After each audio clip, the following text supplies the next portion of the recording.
കിറ്റും ബാഗൊക്കെ റെഡിയാക്കി കാത്തുക്കുട്ടി പോകാൻ വേണ്ടിയിട്ട് റെഡിയാക്കാണ് കേട്ടോ. കുളിച്ച് സുന്ദരി കുട്ടിയായി മുടിയൊക്കെ കെട്ടി യൂണിഫോമൊക്കെ ഇട്ട് റെഡി ആയിട്ടുണ്ട് ആള്.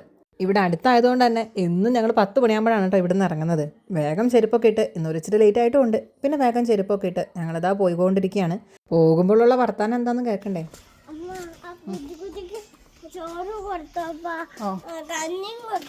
കഞ്ഞിയും ചോറും ഒക്കെ കൊടുത്ത് പാലും കൊടുത്ത് ഒക്കെ കൊടുത്തിണ്ടേ.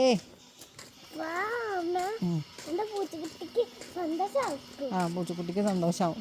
കേട്ടില്ലേ പൂച്ചക്കുട്ടീൻ്റെ കഥ? അപ്പോൾ ഏത് പൂച്ചക്കുട്ടിയാണെന്ന് അറിയണമെങ്കിൽ ഇത് തൊട്ട് മുന്നത്തെ ഒരു വ്ളോഗിൽ ഞാൻ പറഞ്ഞിട്ടുണ്ട് കേട്ടോ. അപ്പോൾ നമുക്ക് നമ്മൾ പോകുന്ന വഴിക്കുണ്ടായിരുന്ന ആ ഒരു കാറിൻ്റെ അടുത്തുനിന്ന് കിട്ടിയതാണ് അതിൻ്റെ അമ്മ ഉപേക്ഷിച്ചൊരു പൂച്ചക്കുട്ടീനെ. അപ്പോൾ അതിനെ ഇപ്പോൾ വീട്ടിൽ സുരക്ഷിതമായിട്ടിരിപ്പുണ്ട്. അതിൻ്റെ കാര്യമാണ് കേട്ടോ ഈ പറയുന്നത്. അങ്ങനെ പൂവൊക്കെ പറിച്ച് ഞങ്ങളത് സ്കൂളിലെത്തിയപ്പോഴത്തേക്കും എല്ലാ കുട്ടികളും പ്രാർത്ഥനയൊക്കെ ചെല്ലാൻ തുടങ്ങിയിട്ടുണ്ടായിരുന്നു. പിന്നെ അവളുടെ ടീച്ചർ വന്ന് വേഗം അവളെ കൂട്ടിക്കൊണ്ട് പോയി കേട്ടോ. അപ്പോൾ ഇന്നത്തേക്ക് ഇത്രയേ ഉള്ളൂ. അപ്പോൾ ഈ ഒരു വീഡിയോ ഇഷ്ടപ്പെട്ടാൽ സപ്പോർട്ട് ചെയ്യാൻ വേണ്ടിയിട്ട് മറക്കരുത് കേട്ടോ.